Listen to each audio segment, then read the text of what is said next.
droit délocalisé en droit de l'homme et en droit international, ici à Dakar. Une belle cérémonie qui ouvre donc 2 semaines pendant lesquelles, au-delà des frontières, nous allons discuter des droits de l'homme et plus particulièrement du sujet des élections et des droits de l'homme, sujet pertinent au Sénégal, dans la région, mais partout dans le monde. Nous faisons face à une année méga année électorale et nous avons choisi ce sujet avec nos partenaires pour adresser les choses mais aussi les problèmes qui sont liés aux processus électoraux en Afrique et partout dans le monde. Ce sera une session particulièrement intéressante et belle parce que le sujet est pertinent, mais aussi parce que c'est la 15e session, c'est la 15e année consécutive que nous fêtons les droits de l'homme en Afrique et plus particulièrement en Afrique occidentale.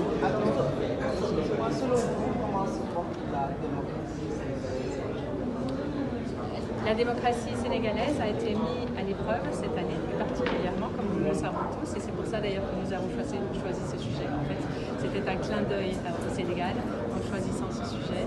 Un clin d'œil aussi parce qu'effectivement, nous avons observé ce que nous appelons un paradoxe sénégalais, c'est-à-dire qu'en période préélectorale, la situation semble souvent très compliquée, les choses se gâtent. Et il faut qu'on parle de ça, il faut qu'on parle du fait qu'une session, une période préélectorale doit pouvoir se faire dans la paix, dans une ambiance apaisée et en toute égalité, en toute chance de tous, pour ceux qui sont d'accord, pour ceux qui sont moins d'accord, pour les oppositionnels. Et nous avons vu qu'au Sénégal, les choses n'étaient pas toujours faciles, mais que finalement, les choses sont revenues à l'ordre. Le Sénégalais croit en la démocratie et nous y croyons aussi.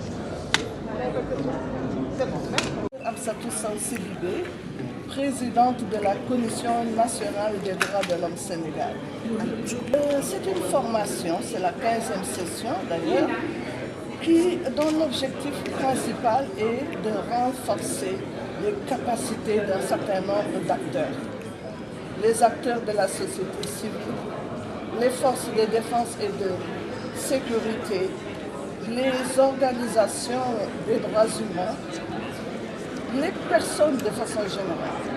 Il est question de leur faire une formation sur les instruments juridiques qui organisent les élections et sur les grands principes qui fondent les droits humains. Et alors, le fait de choisir les élections, c'est d'une importance capitale, surtout pour l'Afrique de l'Ouest qui est présente à cette session. Parce que nous avons remarqué beaucoup de dysfonctionnements dans le processus électoral, avec des violations plus ou moins graves des droits humains.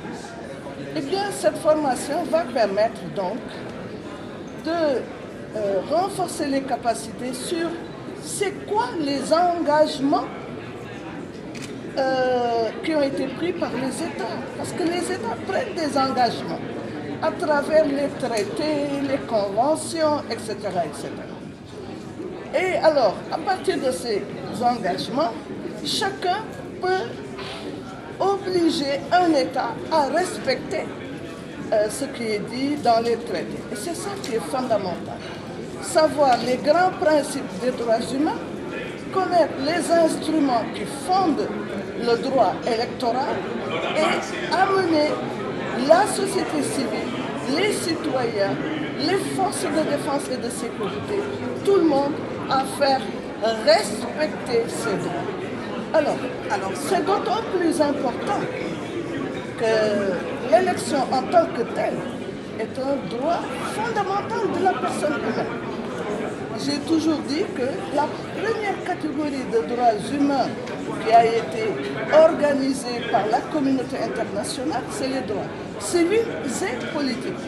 Donc, le fait de se pencher sur ça, eh bien, ça va aider à propager les grandes règles, les grands principes qui vont permettre la promotion du respect des droits humains dans le cadre de l'OMC, un peu partout.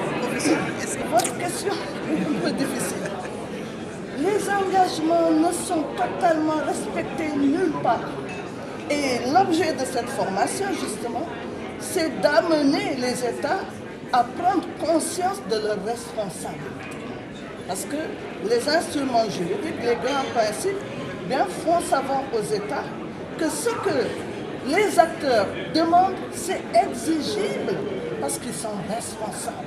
Ils ont ratifié des conventions, ils ont introduit ces conventions dans leur constitution, ils sont obligés de respecter.